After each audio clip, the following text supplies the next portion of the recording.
If you're playing the points and miles game solo, you might be missing out.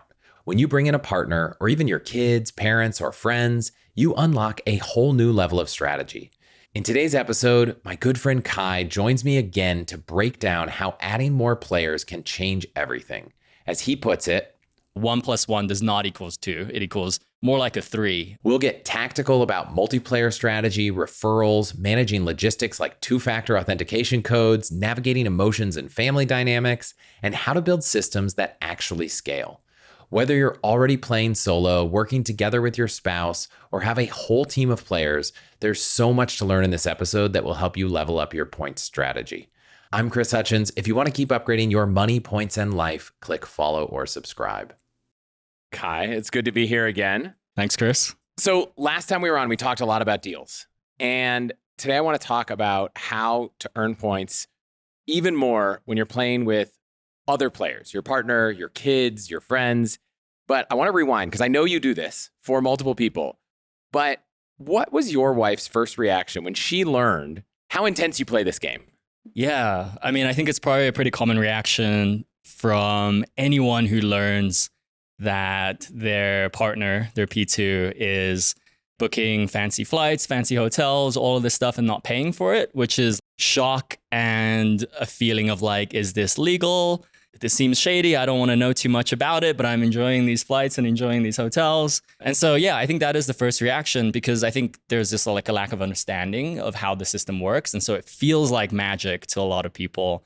And then once you get in, you realize how it works and you're like, oh, it's actually not that difficult, but there's such a big learning curve. My wife and I have been together for over 20 years. I can't remember when I started playing the game hard, but it was already after we met. You know, I mean, people are like, oh, I'm really excited. I now have a P2. And by the way, to one person who wrote a review of this podcast saying, I hate that he refers to his wife as a P2. That's just what we use in this sport. So you should get that on a t-shirt. That's a great my t-shirt. My wife is my P2. No, she could just wear a little P2 one. You have a P1 at the airport. You guys will match. P3 on the kids, even though they're not old enough yet. But I know people are like, I'm excited to have another player because one of the joys of this game is that when you have multiple people, it's not just that you get to open up the same card twice. It's that you get a referral bonus when you refer your partner, and then it keeps going. So what I want to do today is both explore the tactical side of this and maybe the less tactical side and the emotional side of what goes into playing this game with multiple people and kind of just see where it goes. It's definitely a multi-layered kind of a thing because there's so many different tiers to it, I think. And I think a lot of people who are earning a lot of miles and points have probably experienced this. A lot of people listening to your show is just like, you start getting hit up by friends. Can you book this thing for me? Like they see how you're traveling basically. And they're like, how do I do that? Can you do that for me? It seems pretty easy. And then I think that becomes like a decision point for you of like, okay, how much investment do I want to put into this for this other person? Do I want to go all in and manage them entirely? Which is, I think, is a tier that we can definitely talk about and get to. Alternatively, maybe you just do it as a favor or you try and educate them. And the spectrum of this is a lot of people I know manage per se their partner because they might not want to get involved. But it grows beyond that. So I've met people where it's, okay, I manage my partner, I manage my kids, I manage my family members. And then there are people that manage friends, family. And there's even people who, as a business, manage strangers for a fee to do this. So I think we can explore all sides of this as we go. But I think at a high level, let's talk a little bit. Obviously, you can get multiple bonuses by, new card comes out, awesome offer. You can get it and your partner can get it. But how else have you found playing this with a partner has made the game even more lucrative? Yeah, the thing I found most telling is that having a second player, so for me, it is my wife, we end up making more than the combined if we did solo. So 1 + 1 does not equal 2. It equals more like a 3. I did a end of year recap for 2024 and we made almost 5 million points plus I think $40,000 in cash. And that's with both myself and my wife. And I did just for kicks, like calculate how much it would have been if it was just me, because I know not everyone has a P2 for this. And if it was just me, it would have been more like 15,000 and 2 million. So it more than doubled by having the P2. And the reason for that is just through things like referrals. You can now refer yourselves each other to a lot of these offers. And that makes it extremely more lucrative versus just referring friends. When you refer friends, it's kind of a quid pro quo situation. You refer them for one, they refer you. Still beneficial to do that. But ideally, if you can have a family member or a spouse, yeah, it can really escalate. I think another area that we've found is, let's take hotels, for example, or even airlines. For loyalty, it's like we've each taken one. So my wife has Hilton, and she has all the Hilton cards. She's got Hilton Diamond. If we're staying at a Hilton, we're staying under her name. And then I have Hyatt and Marriott. And so if we're staying at Hyatt or Marriott, it's always me. So we're able to split these two things apart. And I think if it was just me, it would just be too much. So if she's traveling, she's like, well, I'll stay at a Hilton. Or we'll both stay at a Hilton and she'll check in before I get there. And then I might miss my flight or just might not end up there. And that's okay sometimes. So you gave your wife Hilton and you took Hyatt? Yeah. Now, I would say 90% of the time we're traveling together, but we've separated different airlines and hotel groups. Now, with hotel groups, most of the time you can transfer points freely between people. So it's actually not that difficult for you to earn Hyatt points in both players and then combine them. But that makes me think also a lot of these offers in shopping portals, promos, stay 2 nights, get a lot more points. You can only do it once. If you have a player 2, you can do it twice. And you could start to layer those on. Yeah. And the same applies for credit cards. If you're under 524, so if you have less than 5 new accounts at Chase over the last 24 months, you're able to open a lot more cards, especially the business cards. But just being able to double that capacity with the P2, I think is one of the biggest benefits from a credit card perspective, because now we're both able to just open so many more and do a lot of these Chase Business Incs and the other offers that come through. Sometimes I think 524 is overrated. And some people are like, I just don't want to open another card because I don't want to go over 524. If you have a partner, one of you could just blow it out of the water. One of you can be at 1524 while the other one's still there. And a lot of the times I talk to people about why they don't want to go over 524. It's because, I don't know, this Chase offer might come out and I might want to take advantage of it. And if one of you stays in the clear, then you'll still be able to get whatever that card is if it ever comes out in the next 24 months. I will say, though, the issue with that is that if you are trying to maximize these referrals between you and a P2, and you do want to tackle Chase, and Chase is one of the more lucrative programs out there, like Ultimate Reward Points, I think are my favorite currency to use for travel because it applies to Hyatt. You can use it for United. If you do the referrals between yourself and a P2, especially for like those Business Inc. cards, it can be problematic if your P2 is over 524 because you can't do it anymore. Although I will say, I think they just changed how the referrals for some of those Inc. cards work now. I think you need to be a new customer. Yes, I think you have to be a new customer or could be a new business. So maybe P2 is about to blow through 524. Currently, we're both at 424 and just cruising. Yeah. And on Amex, another interesting one is I know your referrals are based on the card you refer from. And so sometimes the more cards you have, the more you might land that lucky referral. I know some people have 40,000 point referral links. And so I think the more cards you have, the more chances there are of hitting those better referral links. Or in the case of Amex or Chase offers, sometimes you don't get them on every card. So when you have multiple players, it just increases the likelihood that you get a great offer or many great offers in the case of ones that get distributed across all cards. One thing that I see people that are kind of new to this game thinking about is, oh, well, why would we do that? My wife's already an authorized user or my husband's already an authorized user. And they're usually surprised to hear how people who play the game a lot treat authorized users. Do you guys have authorized user cards on almost any of your cards? We do not have a single authorized user except the one time when I accidentally got added early on to my wife's Freedom Unlimited card or something. Because authorized users show up on your credit report and that affects your 524. And that's one of the risks of not managing this process directly for someone is that if you instruct them to do a thing, oftentimes the thing that seems beneficial at the time may not fit well into the bigger picture because there's a knowledge gap. This episode is brought to you by Masterclass. If I'm trying to rewrite something or do some research, AI tools have been great. But when I'm really trying to learn something meaningful in my business or my life and really build some mastery, I love to turn to an expert or mentor. And one of the first places I look for that is Masterclass. Masterclass is the only streaming platform where you get unlimited access to over 200 classes taught by the world's best business leaders, writers, chefs, and more. And if you're short on time, you can get thousands of bite-sized lessons across 13 categories that can fit into even the busiest of schedules. You can learn to win negotiations with FBI hostage negotiator Chris Voss, unlock investing fundamentals from Wall Street pros, master leadership with top CEOs like Bob Iger and Howard Schultz.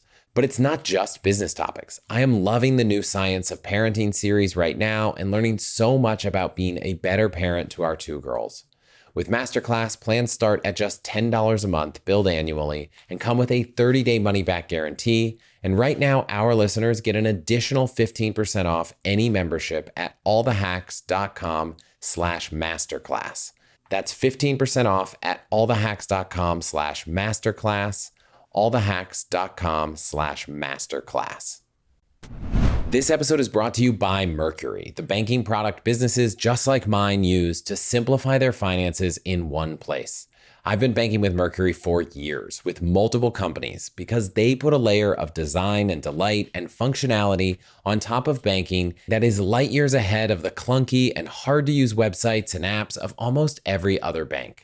In fact, I remember the first time I had to make a large, important wire transfer, and I was able to do it with Mercury, all securely online, without phone calls, faxes, or waiting for approvals. And I haven't looked back since. And Mercury flexes to fit all types of businesses. Whether you're a funded tech startup looking for a way to pay your team and earn a yield on idle cash, an agency that needs to invoice customers, or an e-commerce brand that needs to stay on top of cash flow and access capital, Mercury can be tailored to help your business perform at its highest level. Visit Mercury.com to join over 200,000 entrepreneurs, including me, who use Mercury. Again, that's Mercury.com to apply online in minutes. Mercury is a financial technology company, not a bank. Banking services provided through Choice Financial Group, Column NA, and Evolve Bank and Trust, members FDIC. So there are a few edge cases where I think having an authorized user card or an employee card from your spouse makes sense. I know I have the Citi business card, and if you add an employee, and fortunately, my wife happens to actually be an employee of my business, so I'm not doing anything nefarious here, but at least in 2025, if she spends on her employee card on the Citi business AA card, she earns loyalty points and me as the primary user do. So there are some cases where I could make an argument for opening up an authorized user card, but for the most part, I think I don't see a lot of use case, and I would rather, if there was a card that I wanted my partner to be using, either use mine or get another sign-up bonus and have her open it. I also think one benefit is that only one person is usually doing a lot of the work. If you think of the 1 + 1 = 2, traditionally it's 2 people are playing this game, they're researching all the cards, they're trying to figure out what moves to make, and then you add on a second person. It's not like I have to go learn what new cards are coming out. I'm already doing it for me. And so the more players you have, you don't need to double, triple, or quadruple the knowledge, because you're probably doing all of that work yourself. Exactly. And it does scale nicely, I think. The amount of work that you do as a solo person, absorbing all the knowledge, learning all the stuff, listening to podcasts, reading blogs, bring on a second person. If you're managing for them, it's still going to take you more time because you are doing more work, but it's not going to take double the time. And it's going to yield, in theory, more than double the results. And then it kind of just scales in that direction. So your third person shouldn't take as much time as your second person. Your fourth person shouldn't take as much time as your third person. And so at some point, you can get into this process where you have so many people that you're managing that, and you kind of alluded to this, it kind of just becomes a business. And I think a lot of things in this game at scale just look like businesses. And I think that's almost by design. Which actually is great if it turns into a real business, because then you have all kinds of ability to produce business financials, to get more credit limit on business cards and all kinds of stuff. But let's talk about the mechanics of managing a P2, because there's both the hard tactics of how do you just deal with passwords and 2-factor codes and all of that. And then there's the softer side of it, which is how do you handle when your P2 needs to make a phone call they don't want to make? Oh, we didn't get approved. We need to call the reconsideration line. There are quite a few people who I've seen get into frustrating P2 and P3 situations that all stem from the fact that you might be able to manage a lot of it, but ultimately there are things you can't manage. Exactly. Yeah. That's something I've learned the hard way, because I think most of us get into it without really understanding the difficulties. The best example here of like two-factor codes, for example. The amount of times where I've been managing this, where I've had to be like, oh man, P2 is not going to be home for 3 hours. I need to make sure that I have to do it now when she's home, and then she gets home and I forget to do it. And now it's delayed by a day because we're now cooking dinner. Like all of that can be better thought through, I think. And I'm trying to move into that place now with a lot of the setup where we should just have like separate devices, shared accounts when it comes to passwords, depending on how much you're managing. Let's say you're full blown managing for your P2. We're talking like have a separate phone. Doesn't have to be an expensive phone, but just a phone with a dedicated number on there so that you can receive these text message two-factor codes. Let's run through it. So first off, I think having a shared repository of information, some kind of password manager where you have logins that you want to share, you have credit card numbers that you can share, all of that seems like a baseline what you need to do. When it comes to how you sign up for things, I think you have a couple of options for email and phone. And so I know some people who have their partner use their email address, and then they're always like, hey, can you get this thing? You can create a Google group, and your partner's email could be that. You can set up Gmail filters that say, any email from Amex or Chase auto forward to me. I've actually found that email is not usually an issue. Very rarely does an email come that needs to be seen quickly. So for us, we've just kept, you have your email, I have my email. On rare occasions for like maybe a shopping portal where I know you're not going to need to log in and they have email two-factor auth, I do have an alias that's like just goes to me but has my wife's name. But for most of the banking stuff, I want her to be able to access stuff in a situation where she can't get me. It's still her email. What about you? Yeah. What level of trust and sharing do you currently already have with your P2? I think it will predicate a lot of this stuff. For my wife and I, our finances are open to each other. We use the same Simplify account. Now we use Monarch Money. And it's like we have joint things in there. We can log into each other's stuff. I can log into her email. I see all of her emails. She can see all of my emails. I know that's not what everyone does, but it does make it easier. But like kind of just gauge what amount of sharing currently exists. And if you're not comfortable with that level of sharing, then yeah, setting up these separate dedicated accounts will make a lot of sense. Definitely the password manager for sure. That streamlines a lot of things, but even nowadays with password managers, you still need the two-factor codes, right? Almost no financial institution that I found actually uses passkeys and app-based two-factor codes. But I think for SMS, there are a couple options that I think exist outside of just getting another phone. One of which that we use is, at least on iOS, there's the ability to use the Shortcuts app, and you can actually set up a rule that says if a text message comes in with the word code, which I found to be the most likely thing, and I'll put a link in the show notes to like someone who wrote up a tutorial for this, forward the message to this number. So my wife gets all of her two-factor codes, and then they just forward to my phone. The nice thing there is, one, it shows up in your message stream, so she knows that this thing got forwarded. You could also open a free Gmail account, sign up for Google Voice, and share that if you're not comfortable sharing the same email account. Part of what you said there like kind of reminds me of just like, how much does your P2 want to be involved? If she wants these codes and she wants access to be able to manage it to some degree, that's great. I'm probably going to set up that Shortcuts app after this. But if they just want to be totally hands off, you can get like a Tello subscription plan for a cell service for like $10 a month. And then you can eSIM that and add it into your phone. So now you're getting multiple phone numbers into one phone and you're getting those SMS codes that way. And they can just be completely hands off. And I think that's a question you have to have, because there was definitely a moment in my journey of playing with my partner where she found out she had a credit card that she didn't know about. Now, to this day, I believe I told her about it, but I also believe I probably didn't tell her about it.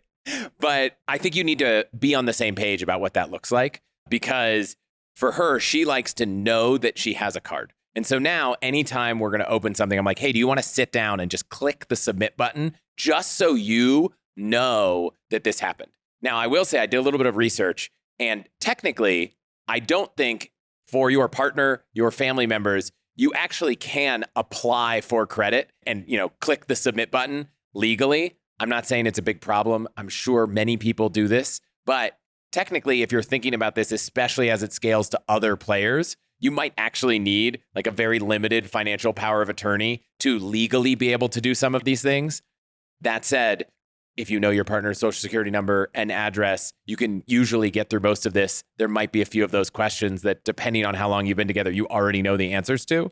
But you've got to have this conversation, because if they want to be really involved and know about every card, and they don't want to get some email from a bank saying, oh, you're over your limit, or you missed a payment, and they're freaking out and they don't even know they have the card. That's a conversation that I think early on we didn't have at the depth we should have. And now we have a really solid understanding of, I'm going to tell you before I do anything, so you know about it, and then I'll manage it from there. And I think that works a lot better. I recently had dinner with a friend, and he's also pretty big in this game and has a P2, and we were hanging out, and my P2 was there as well. And it kind of became like a P2 support session where they were just chatting with each other, being like, isn't this crazy, like what our husbands do? But I love all the travel and stuff, and I wouldn't do it any other way. But like when I tell, this is P2 speaking, like when I tell my other friends about it, they're like, are you okay? Like, is your husband like taking advantage of you? Like he has all your info? Do we need to help you in some way? And they're like, no, this is great. But to someone outside looking in that's not in this kind of hobby or game, it looks like a lot of data being shared, and the amount of trust required there is, I think, higher than just your standard level of like marriage, I think. And so that's when it gets really interesting, when you start managing this stuff for friends as well. Now, if we go to the full end of the spectrum, so I'm going to talk about managing this for friends or other family members, but there's a couple people online who have websites where you just pay them a monthly fee and they will manage your application schedule. So I've been thinking about this a lot, because I can't tell you the number of friends who are like, hey, I love that you rack up millions of points. I don't want to think about it. Can you just do this for me? And I'm like, what does that actually practically look like? I don't really want to get in the game of actually applying for these cards, shipping them to my house, putting the spend on them. And so a version of this is managing that schedule. Hey, once you've hit your bonus, let me know, and I'll tell you the next best card to sign up for. And there are people out there for somewhere on the order of $200 to $500 a month that will just manage that process for you, usually for like a 12 to 18 month stint, to just try to kind of accumulate 1, 2, 3 million points and then take a little break. And so you can outsource that if you want. Or if you're managing this for other people, you can insource it and say, hey, I will help you with this. And you can choose how you want to do that. I know one model that many people do is they split the points, or they say, I'll help you do this, and beyond what you would have gotten, right? Like anything beyond a 2% cashback card, we split that. And whether that looks like me booking trips or transferring to Hyatt and then transferring to me, or whatever method you want to use. But there is a model for this in the community of people who manage this for other people with some kind of rev share in there. Or if you're doing it for family, it might just be to help out. I think anything going to that scale just turns into a business. And there are people that have made it into a business. I do like the idea of just like feeding someone a schedule that they can just follow themselves, because that does remove a lot of the complexities of getting mail, of setting up two factors and all that stuff. The thing I've run into on a more casual basis with friends is that it can be hard to get people to follow through on the thing that you're advising them on, because it isn't their main priority. And this quickly escalates into just a lot of work for me personally. And now I'm just like, I think the upfront filter is a lot more important, of like kind of deciding like what is the right avenue for that person, because it's not like a one size fits all kind of a thing. This episode is brought to you by Gelt. When it comes to building wealth, taxes are such a big part of the strategy, and as tax time gets closer, getting prepared now is so important. Now that I'm working with Gelt, I finally feel like I have a partner I can trust to handle everything for my personal and business taxes. Think of Gelt as the ultimate modern CPA. Of course, they have an in-house team of expert CPAs to work with who can help you determine the most effective tax strategies to minimize risk and grow your wealth. But they also have an amazing tech platform that gives you personalized guidance to maximize your deductions, tax credits, and savings. It also has an amazing document vault where you can upload all your files, tag them with relevant years, and even see when your team has reviewed each file. Beyond that, the tax library you get access to as a client has dozens of in-depth guides on everything from retirement plan choice, taxes for new parents, qualified business income or QBI, and so much more. So if you're ready for a more premium, proactive tax strategy to optimize and file your taxes, you have to check out Gelt And as an All the Hacks listener, you can skip the waitlist. Just head to allthehacks.com/gelt, G-E-L-T. Again, that's allthehacks.com/GELT to stop overpaying on taxes. This episode is brought to you by Element. If you've listened to this show, you know I'm always searching for ways to optimize my life, and Element is genuinely one of the simplest, most impactful upgrades I've made. I drink Element almost every day, and I bring it with me every time I travel. Here's why. Staying hydrated isn't just about water. Electrolyte imbalances can lead to headaches, fatigue, brain fog, poor sleep, and most electrolyte drinks out there are packed with sugar and dodgy ingredients. But Element is different. It's zero sugar, zero artificial junk, just a perfectly balanced mix of electrolytes and sodium that's backed by science and tastes great.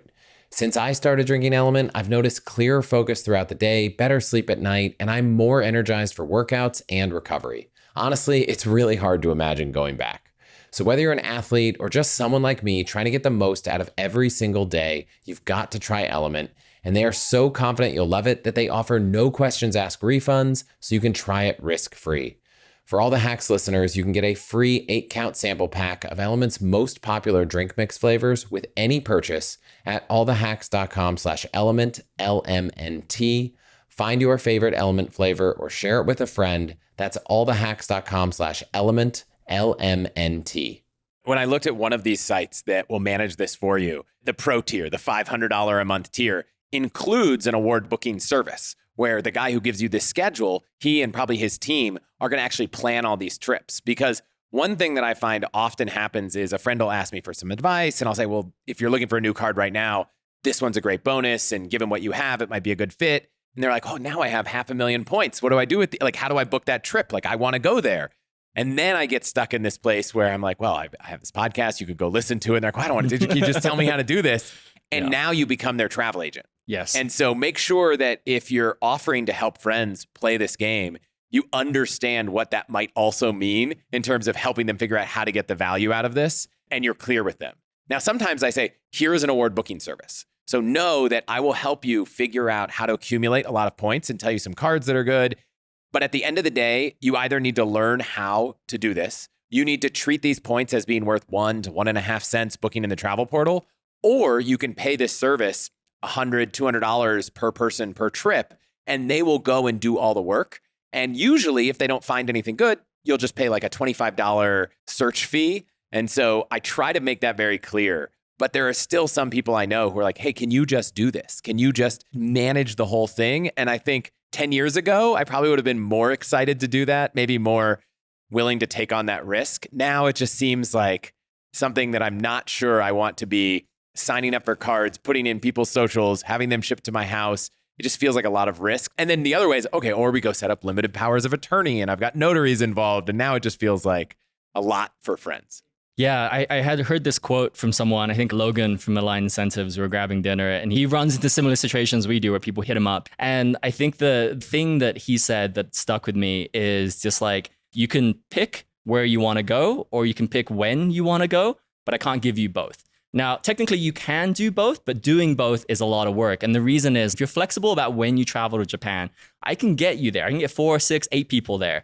But if you are very specific that you want to go during cherry blossom season, that might not work. But if you really want to travel somewhere in March, which is when cherry blossom season is, I can get you somewhere very cool, but it might not be Japan. And trying to do both, which is what often people ask you for, is where it gets complicated. And I will say that there's like a third one that I've sort of added to that is you can also pick what you want to travel on, like what you want to fly. Oftentimes it's like award airlines like Lufthansa first or ANA first. You have these like bucket list planes that you really want to get on, like Qatar Q suites.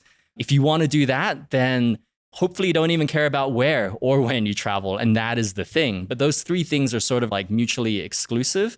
And I think the trap that I've run into in the past is trying to satisfy even 2 out of the 3 at the same time is where the most amount of stress comes in when it comes to helping your friends and family with this stuff. I'll add a 4th to your list, which I think adds even more stress, which is, look, if you want to go to Europe and you want to go in the summer and you want to go during these 2 weeks, I might not be able to help you right now. But if you're flexible on when you find out that you can go, I could probably help you. It just might mean I'm not going to know the flights until 48 hours before departure. And that stresses people out. A lot of people. Right now, we're dealing with this because we wanted to go to Japan for our kids' spring break, which just happens to be during cherry blossom season. So we're going to go to Tokyo during cherry blossom season. We booked our tickets at schedule open. So like I was ready, and I've thought about this more than 1 year out. How are we going to do this? And we still only have 2 business class seats on one flight and 2 business class seats on another flight. We're still not flying together. And my wife is kind of stressed out about this because she's like, not that we haven't been to Japan, not that she's not comfortable traveling, just like, you have 2 small kids, one of us takes one. I definitely got the younger one. I volunteered. And I told her, I said, look, I'm 90% sure we're going to be on the same flight. I just don't know when I'm going to be able to tell you that we are. If you want to know more than 14 days before we leave, I'm 50-50. But like within 24 hours of departure, I feel like I'm 90% sure we'll all be on the same flight. Like, I just don't know when we'll find out. Yeah. And like, that is stressful for some people. For me, I'm like, it's fine. I know inside it's going to be okay. But for people that are new to this, they're like, am I going to be able to go on the trip? So it adds more complexity and stress. But I do think if you really have your heart set on going to Portugal in the summer and, that's prime season, but you're willing to just wait until the day of and find out that you're going to go that day, it could be possible to meet all your other criteria. That's true. And that 4th condition is probably the most stressful thing for someone who isn't familiar with how it all works. And I think like the reason we don't feel as stressed is because we've been doing this a while and we have that knowledge. It's hard to like acquire, but also hard to even just wrap your head around that like this is how it works. So we talked about both ends of the spectrum, managing a partner, but then all the way to this concept of managing friends and other people. But what about family members? I know that is your P3. How have you thought about how to do that? Yeah, with family, it is both easier and more complicated depending on what you're personally trying to get out of it. I think it is very straightforward if you view it as a donation of your time, a good thing that you're doing because you care about this person and you want them to be able to travel well or whatever their goals happen to be. On the other hand, you really have to gauge, like not everyone wants to be taught. And some people will say they want to be taught, but then not do the thing. That's where the complication I think comes in with family is like, how much hand-holding do you want to do? And because it is someone that you're related to, I think I give a lot more grace than I would with, I don't know, if I was running a business or something. I think I'm fortunate. None of my family members seem to either want to be involved in this or care about going to that extra level. So some of them are just like, we're going to open up cards whenever that happens and we're not going to really try to optimize it. And I kind of really like that. I've talked about my sister-in-law a couple times because they have a business. They have tons of business expenses and they just plow them all on Southwest cards so that they earn companion pass for both of them. And then they have a ton of points and they can go anywhere they want that Southwest flies, 4 for the price of 2, but they're paying for those 2 with points. So it's basically like they can travel anywhere. And a part of me is like, well, there are cards that could get you more than that. And that if you add sign-up bonuses in this, but they're just happy with their system. And here I am like with a much more complicated, higher ROI system and still not happy with it. So that's probably a topic for another day, which is why are we just constantly keep chasing more and more? I think not everyone has that like mindset for wanting to optimize to that degree. And that's something I've run into as well, where a friend like wants me to help and figure out what cards to open, and this is where this important conversation I think comes in is like, what do you actually want to get out of this? Do you want to be able to travel? Is there a specific place you want to be able to travel to? Or do you want like cash back? You want more of a budget buffer? Tell me how much effort you actually want to put into this. And I think for most people, when they really think about it, once they get out of the excitement that happens when they chat with you about all these places you went to, and they're like, how do I do that too? Once they get past that and it becomes a bit more of a realistic look at what they're willing to do effort-wise, it becomes a lot easier. And I think I've skipped that conversation a few times with friends and it's always kind of come back to bite me in the butt. So that's what I do up front now is like, let's just talk for an hour and let me just try and figure out like, what are your goals here? So I know you don't have children. I do. I've been thinking about this because I have other friends who have played this game with their children as their players. And that is great because like you said, with family, you're always wanting to help. But with your children, you're like, oh, I'd love you to be able to take these vacations. So I'm excited to help them. Unfortunately, until they're old enough to get their own credit cards, which certainly isn't possible, there's not that much you can do. I will say one thing you can do, and you don't need to do it in advance, but you can add someone as an authorized user before they are old enough to get a card. they don't have a credit report yet that you can download and see, but they actually do start accruing information to a credit report that kind of exists, but in the shadows. And so as soon as they turn 18, I believe the credit report opens up and now it'll say, oh, you've had this card for a long time. So there are ways to use what you have, long outstanding credit lines, larger credit limits, to help boost the credit score of someone else. And there is actually a whole business that I'm not going to go into right now about actually selling that. So there are people that will pay you to be added as authorized users to your cards. And they'll pay you because it helps boost their credit score. And definitely against the terms and conditions to get paid to add people to boost their credit scores. But there is a market for that. But for friends and family, or maybe just family, it is something you can do. But we haven't come back to how to make some of that burden easier. We talked tactically about two-factor codes and email. But at the end of the day, I imagine that for almost every issuer, you've had to have your wife make a phone call for some reason. Yeah. It's the worst part of the whole experience for both myself and my P2. You know, she hates doing it and I get it. It's a chore. It feels uncomfortable. You don't really know what you're supposed to say. Like, how does it even work? And I think that's a pretty common thing because it's like, if she was asking me to do something that I had no interest in or cared about, like I would probably just be as hesitant and take some convincing. But yeah, I have not found a good solution to that, honestly, other than just plying P2 with lots of first-class flights. I think a couple things. So some financial institutions make it easy for you to be able to do a lot of these requests online. So whether it's through text, live chat, secure message. So one way is instead of making the phone call, sometimes there are things that you can achieve without having to make the call. Some things that I didn't even know are possible to be done. Reallocating credit lines, sometimes that can be done through a secure message. A lot of banks, if you just go into the app or the website or one or the other, you might find the request credit line increase, things that are repeated things that happen.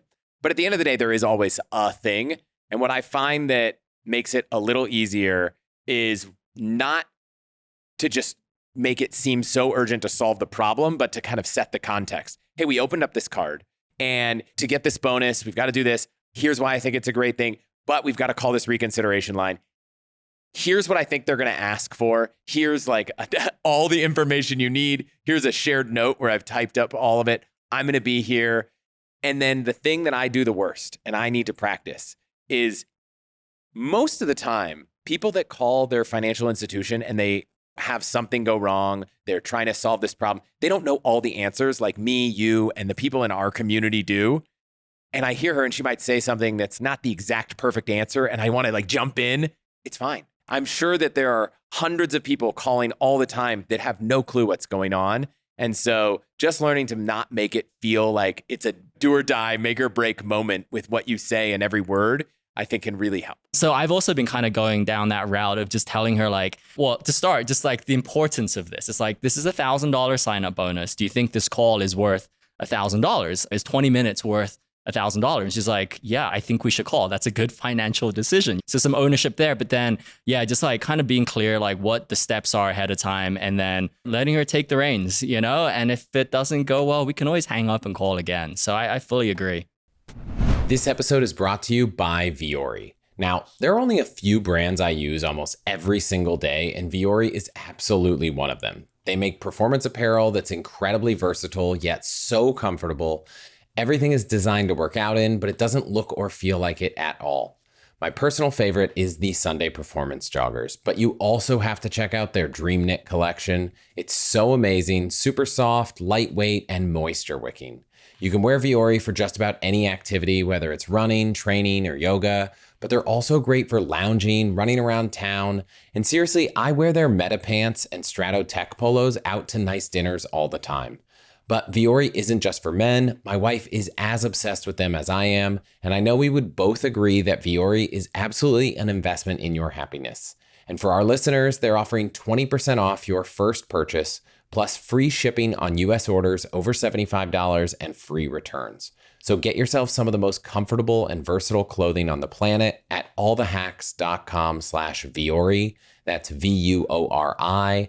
Again, that's allthehacks.com/Vuori, VUORI, to discover the versatility of Vuori clothing. Exclusions apply. Visit the website for full terms and conditions. Thank you for being here today. You can find all the links, promo codes, and discounts from all our partners at allthehacks.com/deals. They're all brands I love and use, so please consider supporting those who support us. And we didn't talk about all the spectrum of things with multiple players. I've been getting into Costco Gold, and if you do that, all of a sudden now you can have two people that could have a membership that could get executive rewards. There are lots of other different aspects to earning points, earning miles. And I found that some of them are surprisingly more interesting to my wife than others. So if you look at all the spectrum of things, it's like, oh, do you want to go and buy some gift cards? Do you want to go and buy gold? Do you want to go and open up new cards? And as you run through these things, you might find that some of them actually sound like more fun, and you can target where you approach. So a bank bonus might be less interesting than opening up a new card. Well, it's funny you said Costco Gold as well, because that's one of the things P2 was like. She excitedly volunteered to be the Costco Gold person, because she's like, I go to Costco once a week anyway. I love going to Costco. It is not a big deal for me to go pick up some gold. And if that means I don't have to make as many credit card phone calls, yeah, like let me just go buy gold at Costco. I think overall, trying to figure out how excited they want to be, trying to figure out how involved they want to be is the prereq. And that makes this whole system work a lot better. Anything on the referral front that you try to optimize for to make sure that you get the most out of it? Other than just making sure that if there's a referral bonus that she's using my link and I'm using hers, it's very straightforward. I think the whole referral process is one of the easiest ways you can maximize that P1, P2 relationship without having to do a whole lot of work. All new accounts are funneled through her.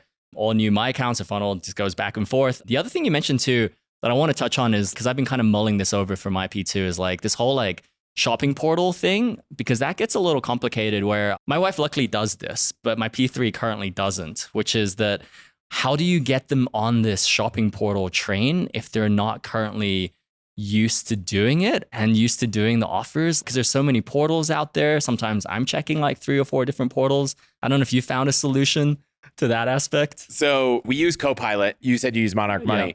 And I would say one way to not do it is to look at transactions that happened and then double check, like, was there an offer? And then be like, did you get that offer? And what I found is that if you approach it too aggressively, which I have learned through experience, sometimes it not only comes across like you're just making this game too much, it also comes across like you're questioning the purchase, which is not the intent. And so I think to the extent you can simplify it and say, look, you could go to Cashback Monitor or SaveWise and find the best outcome, or you can play easy mode and just say, use Rakuten. And so you've got to decide where you want to start. And I would certainly start at the base level of, hey, just use Rakuten. The one thing that I found that has been helpful is we use card pointers, and the card pointers app, when you log in, if you have Card Pointers Pro, it will sync all your Amex and Chase and Bank of America and Citi offers to your account. Or you can use a browser extension for this. It'll basically let you search. So the flow is, if you're about to check out on some site, just search card pointers and you'll see if there's a card that has a spend 100, get 25 off.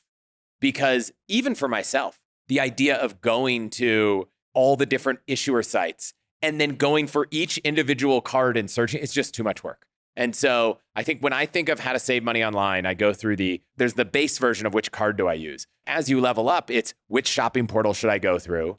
It's which card linked offers might exist for this. But I didn't start off the bat being like, here's the 7 things you have to do every time you buy anything online. I was like, hey, let's just use the right cards and then let's level up and try to make it easy. Yeah. And I will say too that like the whole process of teaching someone that is just to like not get upset when they don't do it exactly the way that you would have done it. My usual thing that I hear when my wife buys something, she's like, oh, I'm buying this dress. My immediate response is always like, did you check Cashback Monitor? And so now she just does, because that was my go-to, you know? So just generally letting more things just be, I think, is a better way to approach how a lot of these deals come about. I find myself getting caught up on missing the deal more than how much the savings was. Yep. And I'm 100% sure that there is a time where I was like, I can't believe you forgot to do this thing. And the value of it might have been $1, $2. And if you had asked me rationally and said, hey, do you want to criticize something your partner did for $2? Every time I'd say no.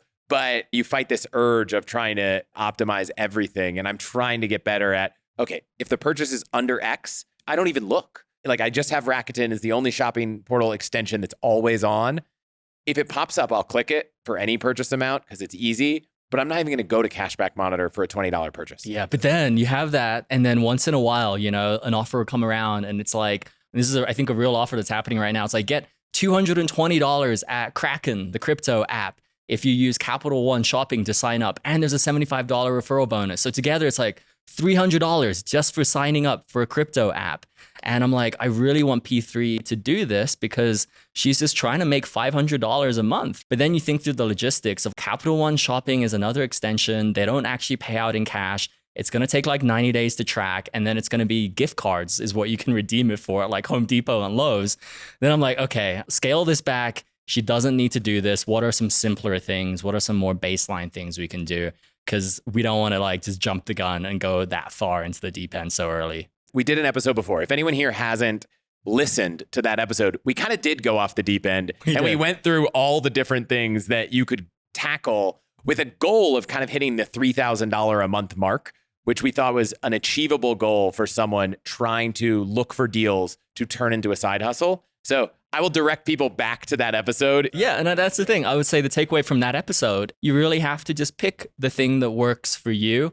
And I think one of the things I do is to try and give people options of like, what are all the things that are out there? And then you find the thing that works.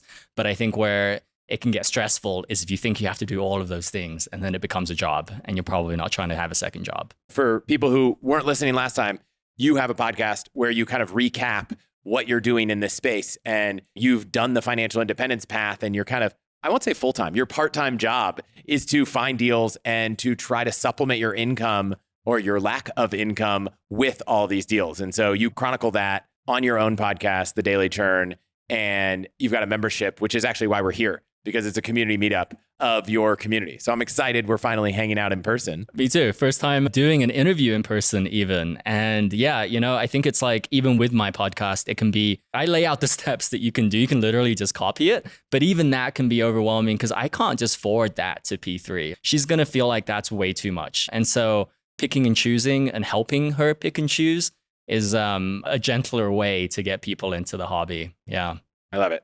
I'm going to take a second and do an experiment right now, which is we actually have a bunch of your community in this room behind us. If anyone here thinks we missed anything when we were talking about multiple players, I would love to hear what that is. We did get a couple interesting things. So one, your address matters. Maybe just change your primary banking address to someone who plays this game. You might end up getting better offers, which I think would help if your children are trying to play this game. Maybe don't use your college address, use your parents' address. Is probably going to be a higher likelihood of getting better offers. Yeah, another tip was just shared that when you refer people, those referral points are taxable.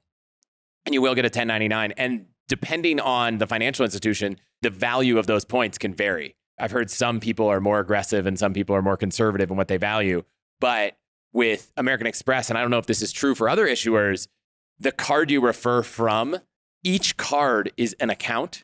And so if you refer from 5 different cards, you're going to get 5 different 1099s. If you refer from one card, you'll get one. And so the advice was to go max out one, then max out the other, then max out the next, so that you limit the number of 1099s you get. And that's a great tip too, especially if you're trying to minimize the tax burden, because I think I probably get over 100 1099s during tax season each year. So at this point, for me, it doesn't actually matter. So what's 5 more? But if you're like kind of starting out, yeah, it can be a lot to input yourself, and finding a CPA that understands this stuff is also a complicated process. So yeah, that's a great tip. Yes, I think as you scale it up, it gets complicated. At just an extra 1099, I think will not scare your CPA off. Just for anyone thinking, oh, I was going to refer some friends, now I don't want to. I think that level of tax addition is not crazy, but some of the reselling opportunities, buying groups, all that kind of stuff can really complicate your taxes. So I'll leave that there. And the person who shared that tip actually wrote a post on Amex and scaling up with a new social. So I'll put the link to that in the show notes. So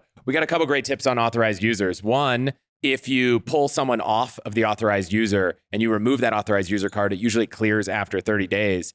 But sometimes you're actually able to ask an issuer, and this example was from Chase, to say, could you reconsider my application and exclude the authorized user card? So that's an option. And then the other question I've gotten a few times is, if someone is an authorized user on a specific card, does that preclude them from getting the sign-up bonus themselves? So let's say you have a Chase Sapphire preferred card and you add your partner to it, and then later they're like, whoa, I do want to be a P2. I do want to earn my own points. Let me open that card. Having been an authorized user on a card does not impact your ability to get the welcome bonus on that card in the future. That's good to know, because I've actually wondered the same thing. And I just want to quickly say too that it's super nice having everyone here, because we've never done this with an audience. And it kind of just like reminds me of how much knowledge is spread out amongst people and how having a community does make it helpful. And so if you are getting into the game, finding people that you can talk to about this stuff is tantamount, because these questions are coming up constantly and I have a lot of them myself, and Google only answers like 50% of them. ChatGPT maybe like 20% of them. So it's definitely a nice thing to have, because it's a good support structure for learning about a lot of these really weird little quirks that people outside of this hobby don't really ever think about. Yeah, and you can scale it up. You could say, okay, I'm going to listen to a podcast. I'm going to read some blog posts. There's some forums on Reddit and Flyer Talk where you can go down, and then you could take it to the next level and join. We have a community, you have a community. There's a bunch of them where you actually can go and ask questions of other people and get answers and share things. And so I think in the last year, going and joining a few of those communities has really leveled up how I approach this entire hobby, sport. I don't know what we want to game. And it's been incredibly valuable. Yeah. And there are probably 10 tips that people in this room don't want to share right now because we're live and recording and publishing. And I'd say the other benefit is the more you talk to people in a community, the more you come up with ideas that lead you to things that are even better than what you'll find online. Yeah, someone just talked about Replit, and it's actually funny timing to bring it up because it's how we manage all the referral links for our community. And so one of the things that we built with this, and I've gone down and down and down a path of iterating on software. So for anyone not familiar, Replit's one of the AI coding tools you can use. And I feel like engineers I know like other tools more. The reason I like it is because it can fully host and deploy everything in one place without having to spin up your own servers and spin up your own other things that go into launching software. But we've used it to create a portal where all the Hacks members can share their referral links. And so for some issuers, we have affiliate links, and for some we don't. And for the ones we don't, we just share out all of the member referral links. And so we built a system that as of this week will now go and spin up a headless web browser to constantly refresh and check all of the referral links to make sure they're still the highest referral links, and basically share them out and cycle through different member referral links. And some of our members have earned hundreds of thousands of points by sharing links. So that's super cool. You've definitely outdone yourself too with how many points. I don't think I'm quite at your level yet, but the trick, guys, to actually making a lot of points is just to have a successful business. And I remember you did that episode like Tim Ferriss, where he was like, I don't know how many millions upon millions of points. Like 16 million points. 16 million points earned organically just through spend. And part of me is like, oh my Lord, how much more could it have been? But then part of me is like, that's what works for him. Well, clearly it doesn't work because he wasn't spending them. They were just sitting there. Yeah, he's their ideal customer. Yes. Earning them all on an Amex Platinum card, right? Like earning 1x points. Yeah. Oh, man. There are far better ways to optimize that. But I need to check in with him and see how he's doing with that, because hopefully he's used some of them. All right. So we've got a meetup to go to. Lots to learn. Kai, thanks for doing this in person and letting me do it at your event. Thanks for having me on the show again. I'm sure maybe in the future we'll find another topic that will be interesting to share. And yeah, thanks for coming to the event. It's going to be a good one. We're right at the start of it. I'm really excited for this weekend. I really enjoyed this episode. I hope you all did also. For all the links to everything we talked about, we'll put it in the show notes. And if you want to get in touch, podcast@allthehacks.com. That's it for this week. I will see you next week.